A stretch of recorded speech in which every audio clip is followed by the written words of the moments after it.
Merci d'être venu m'écouter. Je suis Théodoros Koutroubas. Je suis professeur à l'Université catholique de Louvain, à Louvain-la-Neuve, et je suis aussi professeur invité à l'Université de Montréal.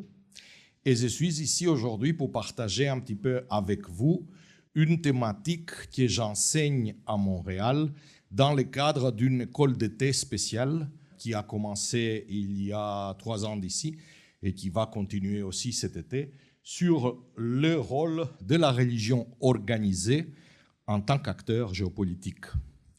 Disclaimer, je ne veux pas parler ici ni de spiritualité, ni de théologie, et je ne vais certainement faire une approche théologique, mais ici, je parle strictement en tant que politologue, donc je parle de la religion organisée en tant qu'institution. OK? Donc, on va couvrir 3 entités géographiques. La première, c'est le monde de l'ancienne Union des républiques soviétiques socialistes, c'est-à-dire la Russie, la Biélorussie, l'Ukraine, les autres républiques qui furent dans le temps partie de l'USSR, ainsi que ce qu'on appelle parfois le monde orthodoxe, c'est-à-dire les Balkans, la Roumanie, la Serbie, le Monténégro, Macédoine du Nord, la Bulgarie, la Grèce et l'île de Chypre. On va couvrir également ce qu'on appelle le Moyen-Orient, mais le Moyen-Orient en tant que plutôt monde islamique. Et on va parler un petit peu de la diaspora de ce monde.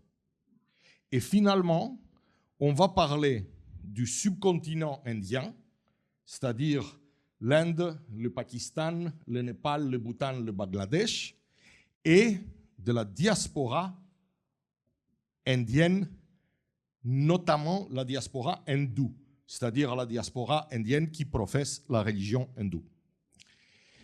On va commencer, on m'a dit comment gérer ceci, voilà. On va commencer avec le rôle de la religion organisée dans les États qui ont émergé de l'ex-USSR, les Balkans et un petit peu le Moyen-Orient. La religion dominante dans le sens où la religion de la majorité de peuples qui vivent dans cet ensemble, Balkans, Russie, c'est la religion orthodoxe. Il y a sur l'Église orthodoxe beaucoup de malentendus parmi les personnes qui vivent en Occident. Un grand malentendu concerne la manière avec laquelle la religion orthodoxe est dirigée.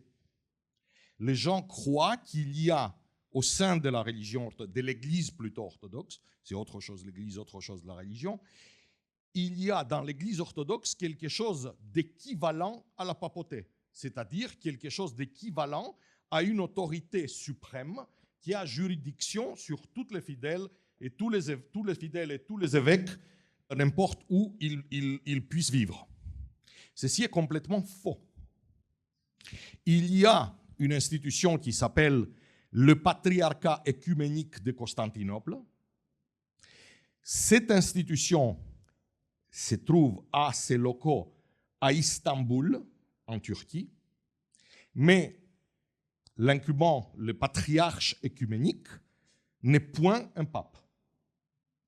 Il s'agit d'un évêque qui a un rang protocolaire de primus inter pares parmi tous les autres évêques de cette église. Qu'est-ce que ça veut dire dans la pratique, primus inter pares?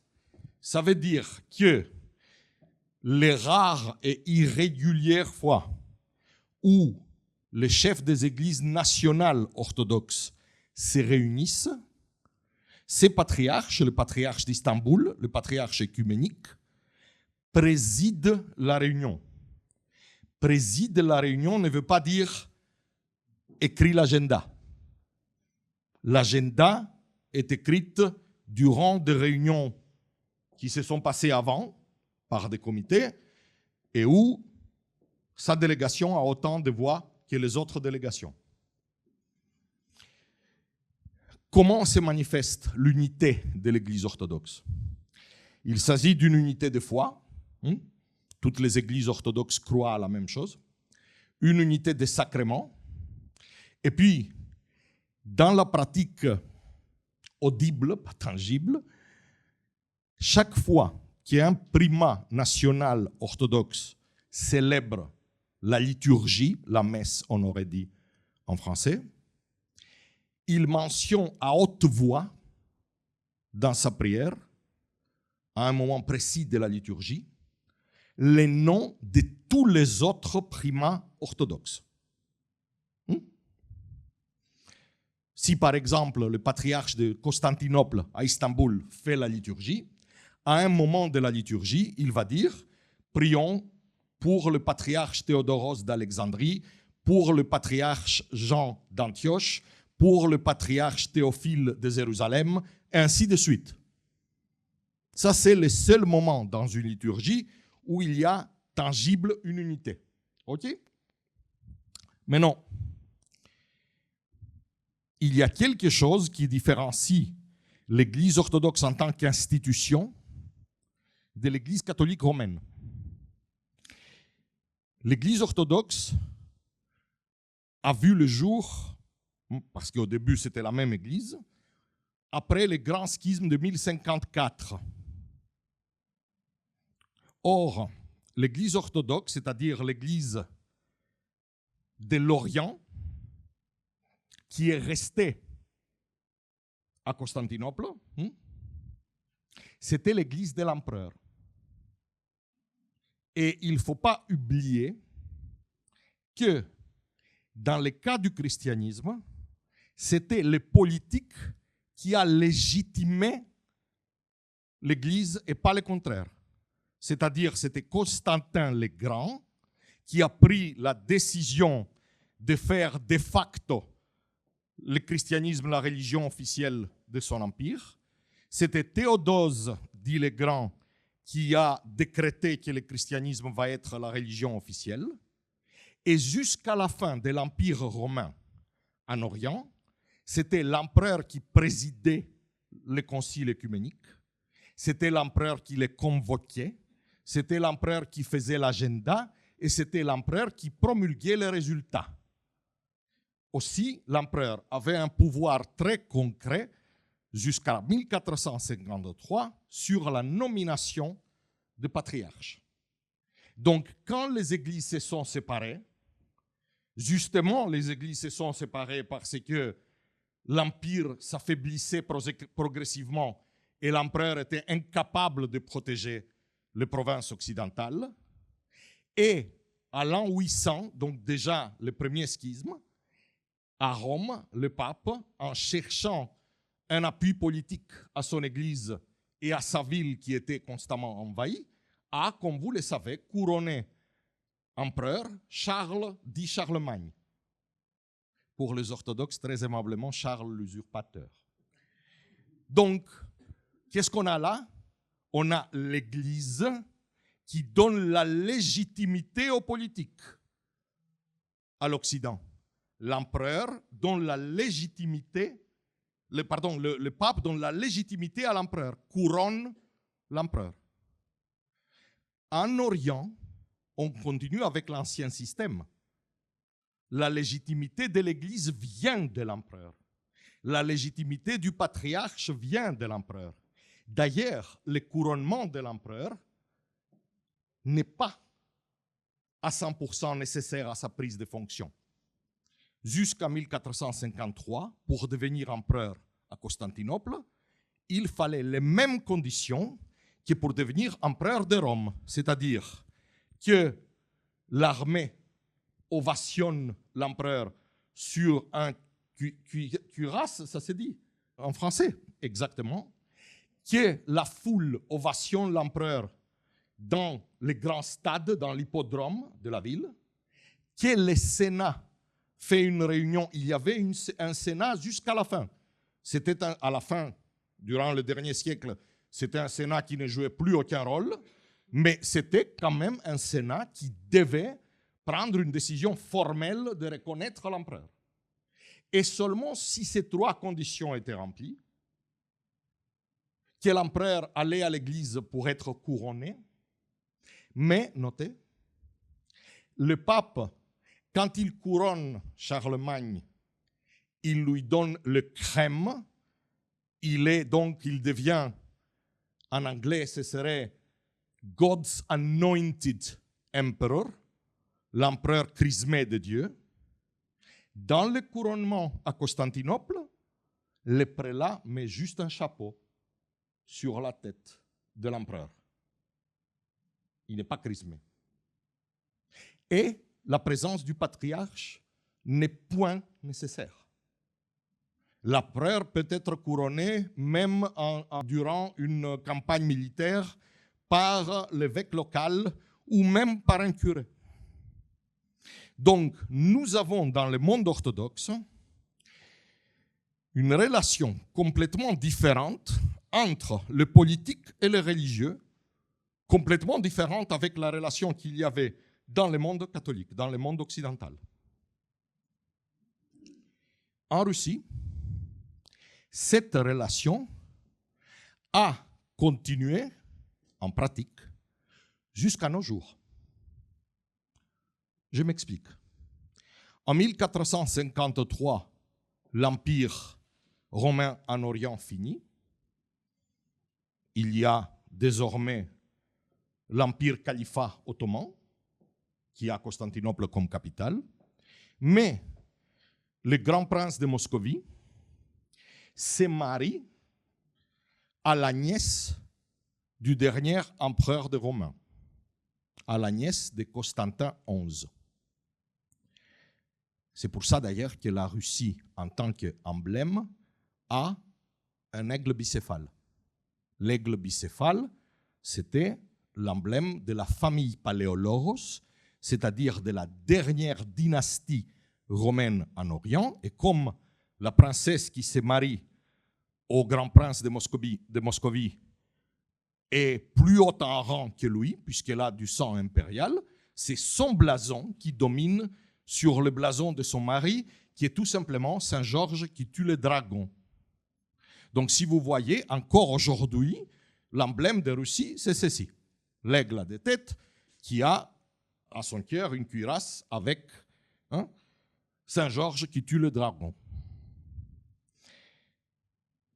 Le roi, le grand prince, puis l'empereur et autocrate de toute la Russie, a pouvoir plénière sur son église, comme l'avait l'empereur de Constantinople.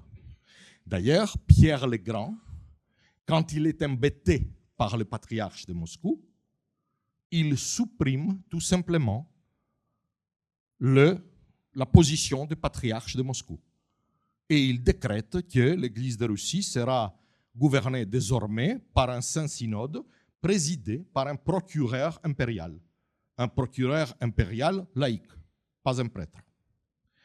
Et de Pierre le Grand jusqu'à la Révolution de 1918, l'Église de Russie est gouvernée par l'empereur, par un procureur impérial. Les autres églises orthodoxes qui sont sous l'Empire ottoman ont un petit peu la même expérience.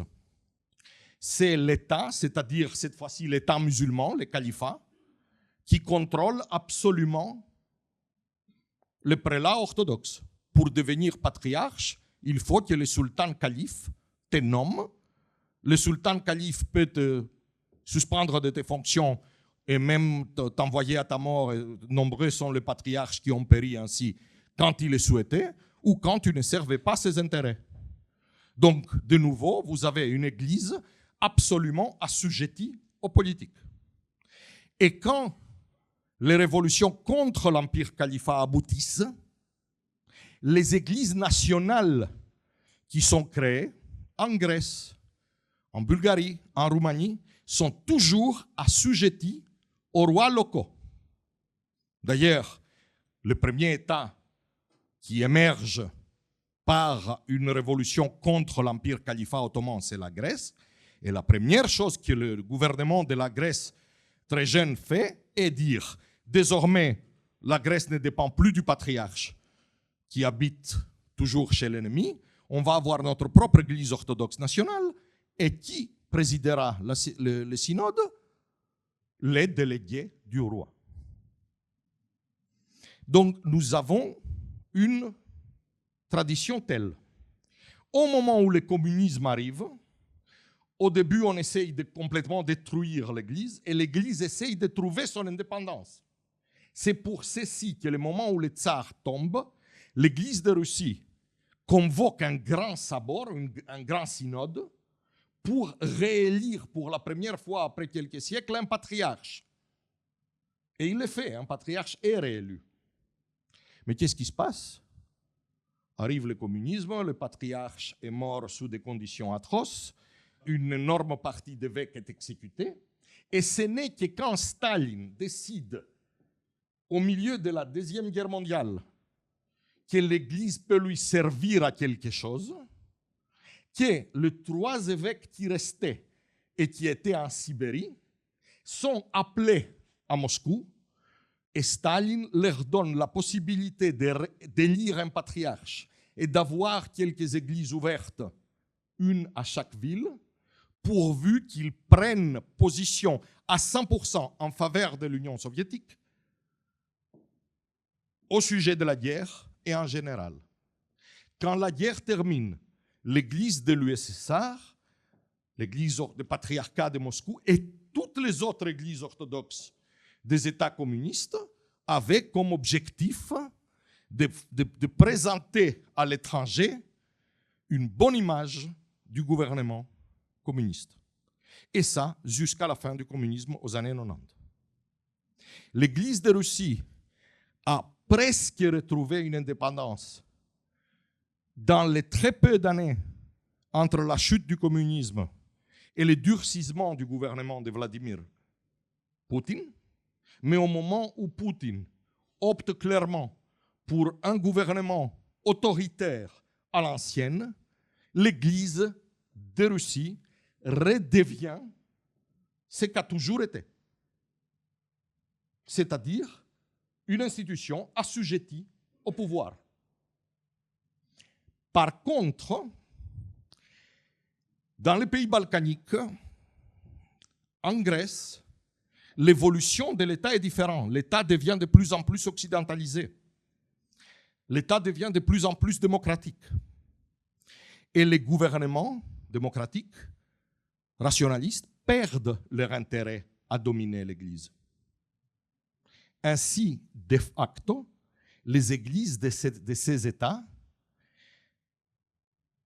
expérimentent pour la première fois une différence dans les relations avec les États. Comment ceci se traduit en politique? Au moment de l'invasion russe en Ukraine, l'Ukraine, un pays orthodoxe, dépend ecclésiastiquement du patriarcat de Moscou. Les orthodoxes d'Ukraine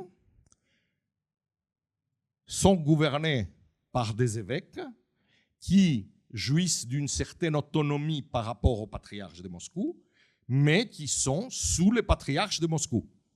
Et d'ailleurs participent au synode des évêques russes.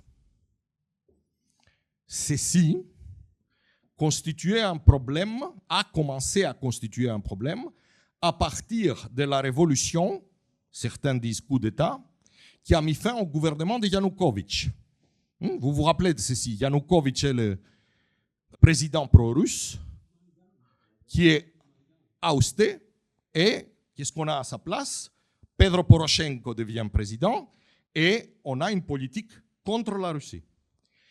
Cette politique contre la Russie, cette politique de distanciation, parlons avec des termes plus clairs, entre Kiev et Moscou, pour la tête du gouvernement de Kiev, mais aussi pour la tête du gouvernement américain, doit avoir également un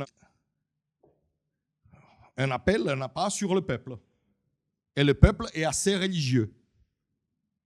Qu'est-ce qu'on doit créer donc? Une église orthodoxe ukrainienne indépendante de Moscou. Qui pourrait faire ceci? Eh bien, c'est à ce moment qu'on se rappelle qu'à Constantinople, il y a un patriarche qui est le premier entre égaux. Et ce patriarche vit sous le gouvernement turc. Ce patriarche a intérêt à avoir des alliés, des amis puissants, politiques, pour qu'il puisse les utiliser dans les négociations constantes qu'il a avec le gouvernement turc. Puisque le gouvernement turc a un mot sur l'élection du patriarche et a fermé dans les années 1970 la seule école de théologie dont que le patriarcat avait. Les fidèles du patriarcat en Turquie sont partis. Le patriarcat n'a que 2000 personnes en Turquie qui sont ses ouailles et se base que sur la diaspora orthodoxe. Donc le patriarche a besoin d'amis politiques assez puissants pour qu'il puisse demander des choses au gouvernement turc, notamment la réouverture de la faculté de théologie. Et le gouvernement américain pousse le patriarche à activer son rôle de primat de tous les orthodoxes, un rôle qu'en réalité il n'a eu jamais, comme je vous ai expliqué, c'était une primauté protocolaire, et de faire des pas vers la création d'une église ukrainienne. Comment le faire? Il y avait en Ukraine deux, disons, petites sectes qui se revendiquaient de l'orthodoxie, mais dont la canonicité n'était reconnue par aucune autre église. Le patriarche Bartholomé prend une décision dans une seule nuit de reconnaître leur canonicité et de les inviter à un synode à Kiev pour créer une église ukrainienne autocéphale. Cette église est créée en présence du président Poroshenko, qui était lui-même pas orthodoxe, et est proclamée la nouvelle église d'Ukraine. Or, la majorité des fidèles et presque tous les évêques ukrainiens n'adhèrent pas à cette nouvelle église et restent avec l'église qui est proche du patriarcat de Moscou. Moscou, en rétaliation, coupe toute relation avec le patriarche de Constantinople, donc arrête de mentionner son nom, déclare que le patriarche de Constantinople n'est plus orthodoxe, déclare aussi que tout autre chef d'église orthodoxe nationale qui reconnaîtrait la nouvelle église d'Ukraine n'est plus orthodoxe non plus.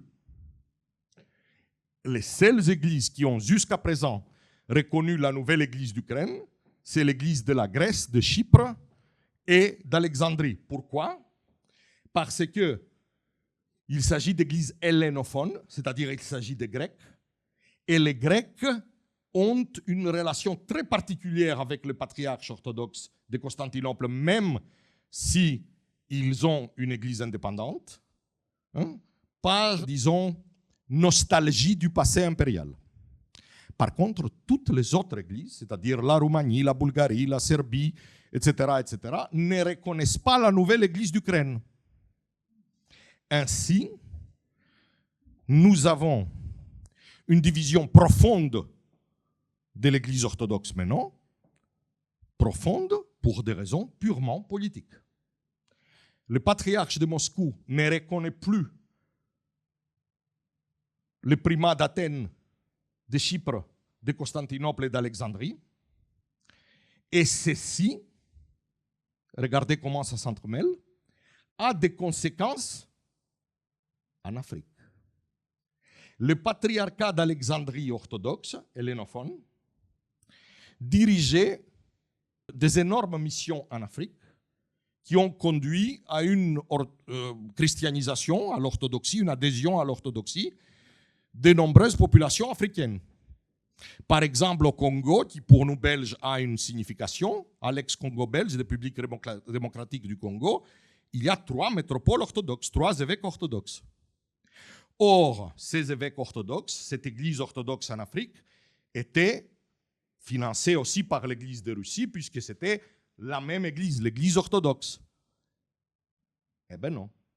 À partir du moment où l'Église de Moscou ne reconnaît plus le patriarche d'Alexandrie, la décision a été prise que désormais l'Église de Russie va avoir ses propres missions en Afrique, qui vont faire la concurrence aux missions des Grecs, mais qui vont aussi apporter le message du gouvernement russe. Un gouvernement russe qui, comme vous le savez, est extrêmement intéressé maintenant à s'implanter en Afrique. J'aurais pu parler beaucoup plus de ceci, mais le temps décide autrement. On va aller un petit peu sur le monde musulman. Et pour faire les liens, on a parlé d'autorité. Le monde musulman, jusqu'à il y a 100 ans, donc jusqu'à 1924, avait également un chef, le calife. Depuis le XVIe siècle, le calife, donc le chef suprême des musulmans sunnites, résidait à Istanbul et il était la même personne que le sultan ottoman, l'empereur calife, l'empire califat. Tellement importante était sa position de calife que quand Kemal Atatürk prend la décision de déclarer la République, il n'abolit pas le califat. La République est proclamée en janvier 1923, mais le califat reste et un neveu de l'empereur dessus est proclamé avec tous les honneurs calife à Istanbul. Et il reste calife à Istanbul, donc au sein de la République turque, jusqu'à mi-1924, où Kemal Atatürk se sent assez fort pour abolir le califat et proclamer un État laïque. Et ceci est suivi par une mini-guerre civile, parce qu'il y a encore des populations qui sont très fidèles au calife et qui prennent les armes. Mais la nouvelle Turquie est assez forte pour mettre fin à cette petite révolution. Depuis 1924, nous n'avons donc plus de chefs de musulmans sunnites, mais nous avons beaucoup d'efforts à en élire un. Le premier qui essaie, c'est le personnage central de la famille hachémite qui à l'époque gouvernait la Cisjordanie et l'Irak, mais maintenant ne gouverne que la Jordanie, et ils échouent. Le célèbre roi Farouk d'Égypte, certains d'entre vous ont entendu parler de lui à cause de sa vie extravagante, essaye aussi de devenir calife. Et il convoque au Caire une grande réunion de jurisprudents musulmans avec l'espoir de faire ceci. Il échoue aussi. Ceci apporte la division du monde musulman en plusieurs petits États-nations et en même temps des expériments socialistes. Au début, le gouvernement Nasser en Égypte qui fait tomber la royauté, proclame la République, se veut d'obédience plutôt laïque. Nasser souhaite que les imams ne mentionnent pas son nom dans les prières. Or, l'islam avait toujours un calife et les imams vont à Nasser et disent « Toi, tu ne veux pas qu'on te mentionne, mais nous, on doit. On ne peut pas ne pas vous mentionner. » À partir du moment où on entre dans le XXe siècle, cette nostalgie d'une unité du monde musulman revient de manière forte. Déjà en 1978, vous avez dans le monde chiite la révolution iranienne qui met en place à Téhéran un gouvernement complètement théocratique. Ceci ne concerne pas les sunnites, bien sûr, mais ce n'est pas par hasard que quelques années après la révolution iranienne, le roi d'Arabie saoudite change son titre et souhaite être désormais appelé le custode de lieux saints de Mecque et de Médine, plutôt que Sa Majesté le roi de l'Arabie saoudite. C'est plutôt, mais non, Sa Majesté le custode de l'Iessin de Mecque et de Médine, qui est aussi roi de l'Arabie Saoudite. Nous avons tous, aussi ici à Bruxelles, eu l'expérience du terrorisme, de l'organisation qui s'est donné le nom État islamique. Et vous savez que cette organisation avait comme objectif, justement, le califat. Recréer, ça c'était le... J'ai dit, c'est donner le nom. Je ne dis pas du tout qu'il s'agissait de quelque chose comme ceci. Mais ce n'est pas un hasard que le chef de cette organisation, al-Baghdadi, au moment de son plein pouvoir, il s'est déclaré calife. Il a même pris un nom de règne, Ismaïl, il a changé son nom, et il est allé à la grande mosquée de Mossoul donner le sermon que donne le calife. Heureusement pour nous tous, ceci n'a pas abouti, et ISIS n'a plus de territoires qui sont, comment dire, assez importantes pour menacer le monde, mais il y a actuellement dans le monde musulman une discussion qui ne doit pas être négligée sur la réinvention du califat, la réinvention d'une position de chef suprême. Or, ces chefs suprêmes étaient toujours, ou avaient toujours, historiquement, un pouvoir également politique. Le monde musulman n'est pas que le Moyen-Orient, et ceci va nous amener au sous-continent indien, qui est actuellement gouverné, depuis d'ailleurs 2014, d'un parti qui se revendique de l'hindutva, c'est-à-dire se revendique d'une vision holistique, sociétale, donc politique, de l'hindouisme. Nous connaissons un petit peu l'histoire de l'Inde. Les empires hindous sont tombés finalement entre les mains de l'empire Mughal, qui était un empire musulman. Un empereur Mughal, donc musulman, est établi à Delhi, et les quelques princes hindous qui sont restés indépendants ont été des sujets de cet empereur. À l'époque de l'empereur Orzandek, une islamisation des forces a été entreprise.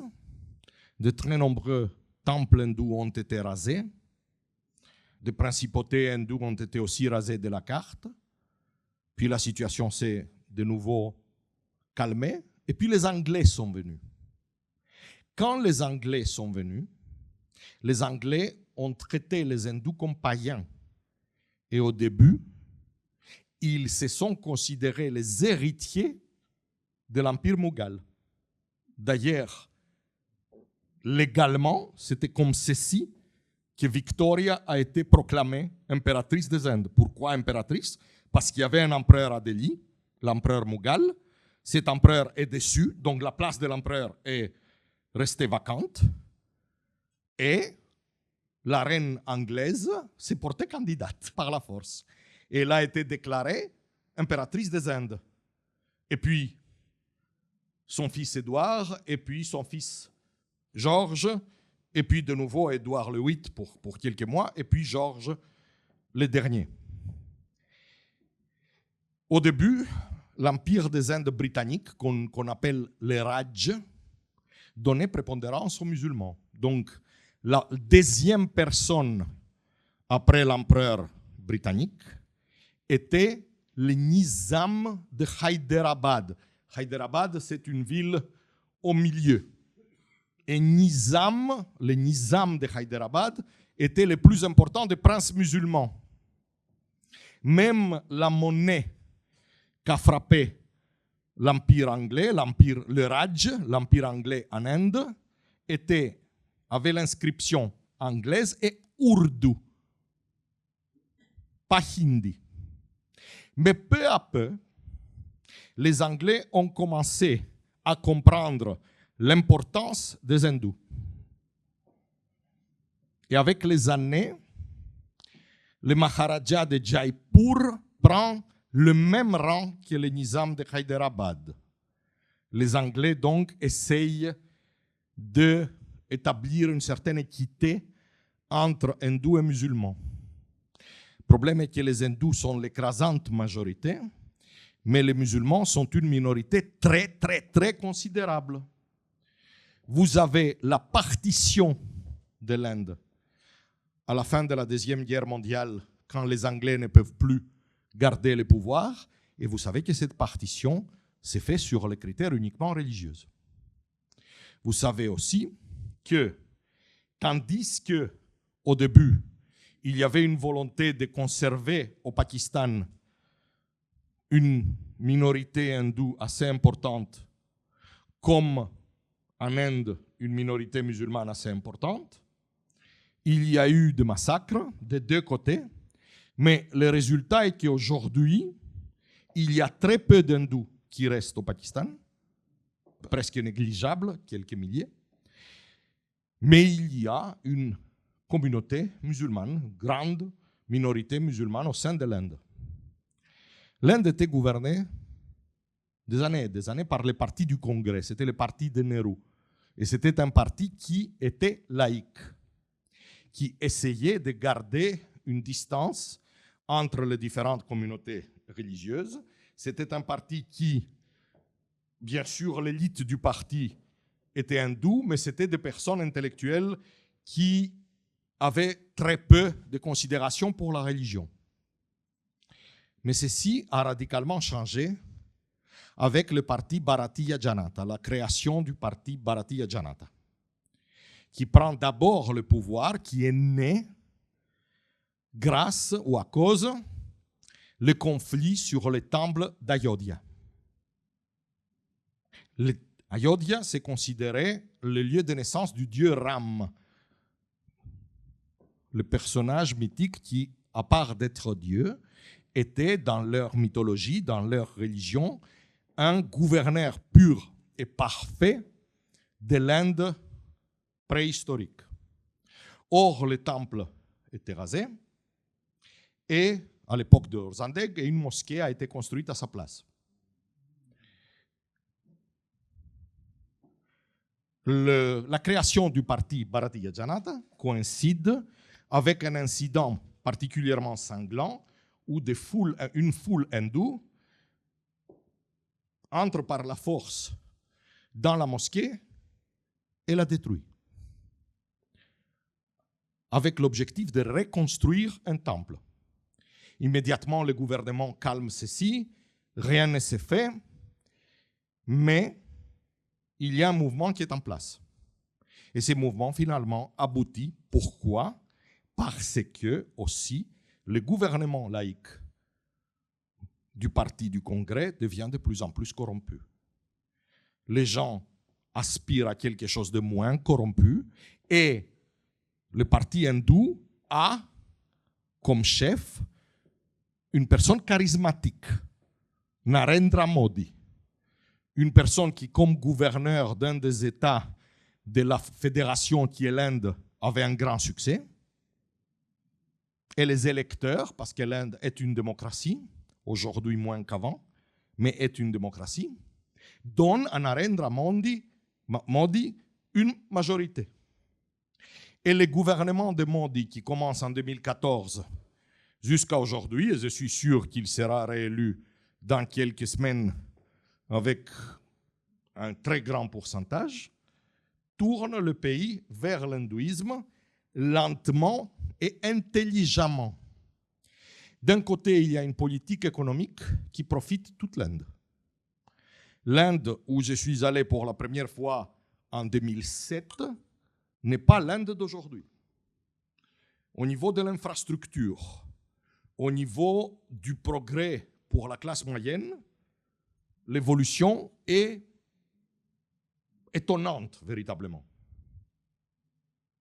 Il y a toujours de la pauvreté, il y a toujours un écart entre riches et pauvres, il y a toujours des bidonvilles, mais il y a aussi une classe moyenne très importante qui non est en train d'émerger, qui est déjà là et qui se peuple, et ces gens-là sont satisfaits. Il y a une jeunesse qui peut trouver du travail en Inde, une jeunesse éduquée, surtout dans les villes, et qui attribue cette prospérité au Premier ministre, qui gouverne depuis 2014. Et le Premier ministre accompagne ces politiques avec une campagne pour fortifier les sentiments d'appartenance nationale, hein? Mais ces sentiments d'appartenance nationale est de couleur hindoue.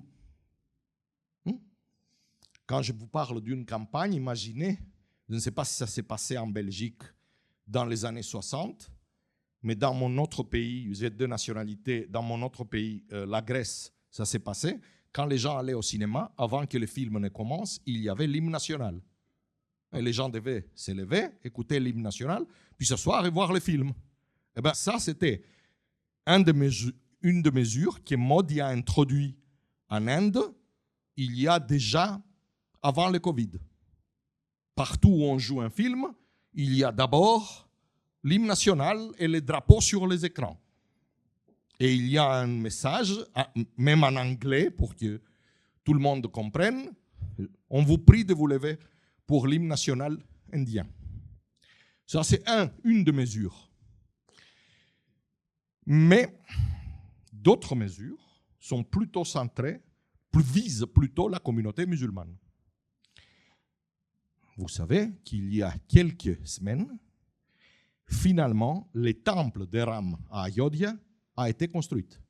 Et non seulement a été construite, mais a été inaugurée par la pompe, dans une pompe, comment dire, inconnue depuis le temps de Maharaja. Et le Premier ministre de l'Inde a joué le rôle du prêtre hindou qui consacre.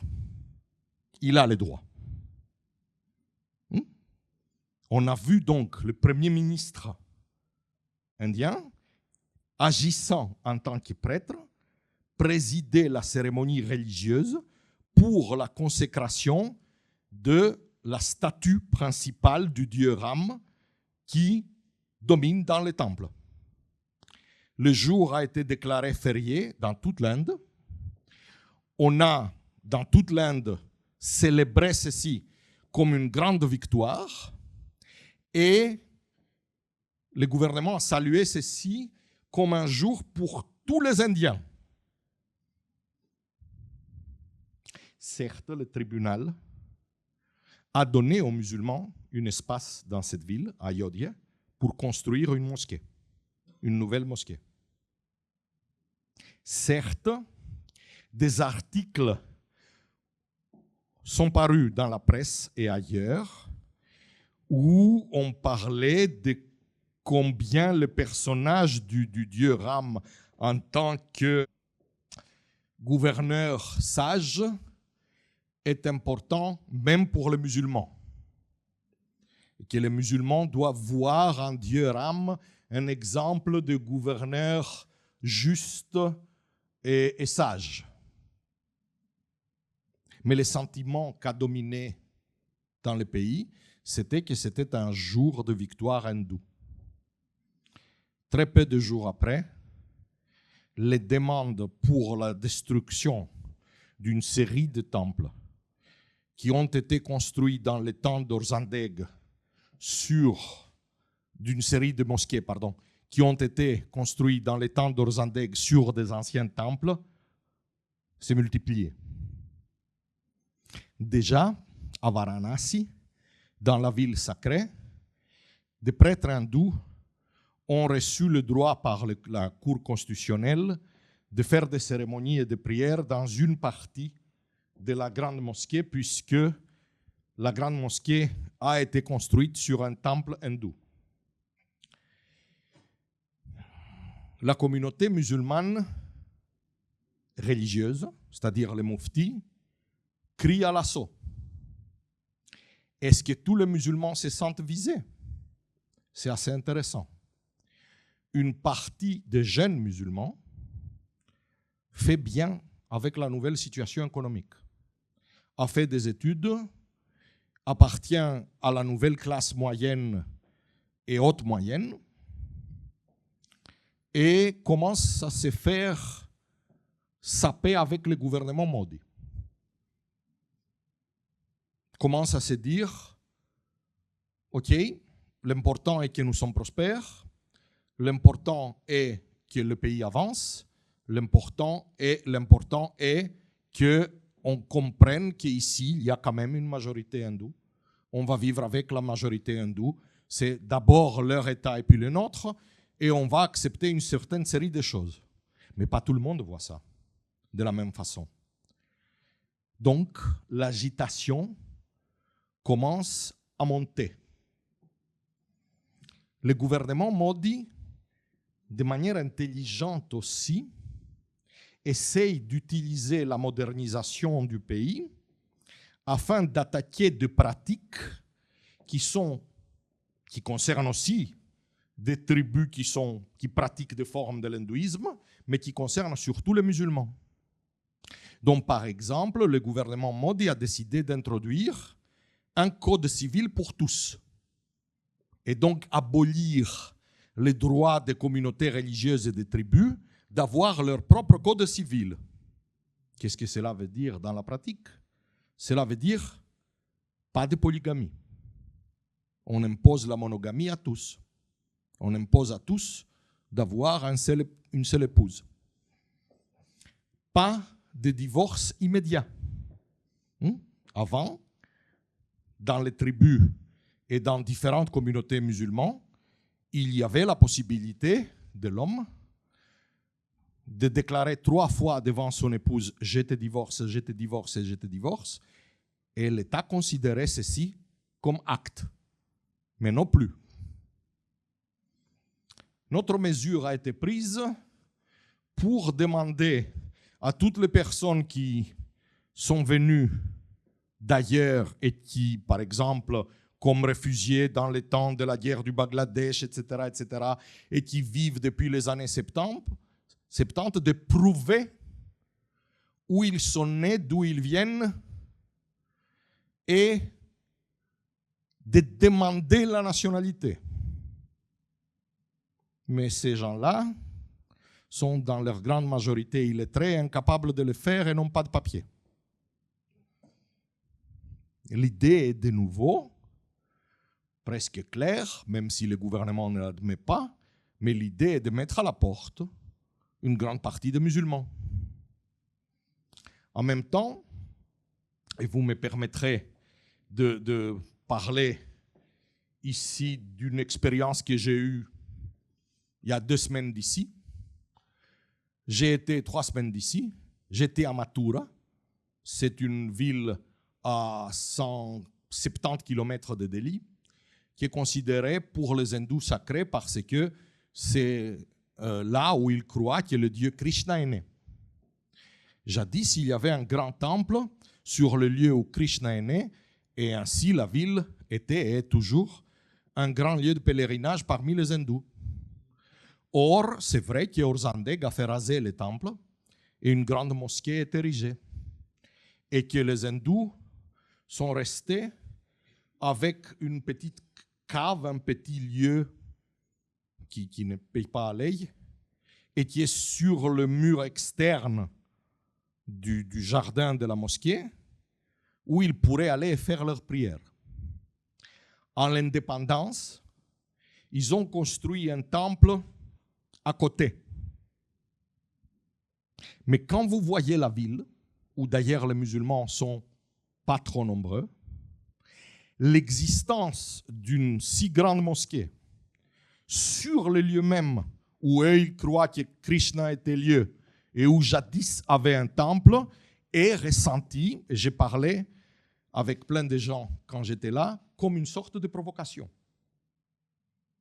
Il y a plein de gens qui sont pas particulièrement religieux, mais qui sont hindous de naissance et qui pourtant disent oui, le temple doit partir. La mosquée doit partir. Un temple doit être érigé. Qu'on donne aux musulmans de la terre pour construire une mosquée quelque part ailleurs. Et il ne s'agit pas des gens qui sont des religieux fanatiques. Il s'agit des gens aussi qui parlent comme ceci parce que maintenant ils sont prospères, ils sont fiers d'être indiens, ils sont fiers d'être hindous et ils commencent à voir ceci comme une sorte de réalisation de leur fierté nationale. Des films, par exemple, de Bollywood, le grand cinéma, n'est-ce pas, qui véhicule des idées, passe l'idée qu'on a été opprimé par les Mughals, qui étaient musulmans, on a été opprimé par les Anglais. Ensuite, maintenant, il est temps d'être nous-mêmes. Il est temps d'être fiers pour être nous-mêmes. Où se trouve le problème? En plus, bien sûr, de la différenciation avec l'Inde et le monde musulman, qu'on voit même dans les cas des alliances. Vous voyez par exemple que l'Inde, dans les conflits israélo-palestiniens, est beaucoup plus proche d'Israël, en dépit du fait qu'il y a une énorme minorité musulmane en Inde. Vous voyez que la Russie, orthodoxe, mais avec d'importantes communautés musulmanes dans la fédération russe, par anti-occidentalisme, est beaucoup plus proche du Hamas. Ça se reflète partout, ceci. Et ça se reflète aussi dans la diaspora. Vous avez une grande diaspora hindoue qui porte cette fierté hindoue maintenant à Londres, à Washington, à New York, partout aux États-Unis. Vous avez un premier ministre anglais qui est hindou et qui non seulement l'est, mais le revendique. Comment? Il va au temple avec son épouse pour fêter Diwali avec les caméras et il sort pour déclarer que je suis un hindou, très fier de l'être. Je sais que je ne vais pas très souvent au temple, mais c'est de ma faute, je suis très occupé et j'aurais dû ne plus négliger tellement mon identité religieuse parce que j'ai des enfants et je souhaiterais les faire grandir comme hindous. Il y a un message qui passe. Or, ceci fait aussi une division au sein de la société britannique parce qu'il y a là-bas également une communauté musulmane et l'absence d'une autorité musulmane centrale fait que la communauté musulmane de la diaspora, dans des lieux où il n'y a pas une autorité étatique pour imposer une ligne de conduite, même quand il y a une autorité étatique, ce n'est pas tout le monde qui suit, mais dans la diaspora, la communauté musulmane est extrêmement divisée. Vous avez chaque mosquée avec son propre imam et chaque imam avec sa propre version de l'islam et aussi avec sa propre, on va dire, interprétation du besoin d'avoir un chef, du besoin d'avoir un calife. C'est un monde donc qui devient très très divisé et le cœur de cette division est de nature religieuse. C'est l'institution, la religion organisée, qui apporte la division. C'était des pensées que je voulais partager avec vous, mais je parle pendant 1 heure et vous êtes certainement très fâchés. Donc, je préfère m'arrêter ici avec ces pensées qui sont des pensées pour vous inciter à beaucoup plus chercher sur les sujets qui ont été évoqués. Et je souhaiterais vous prier de poser des questions.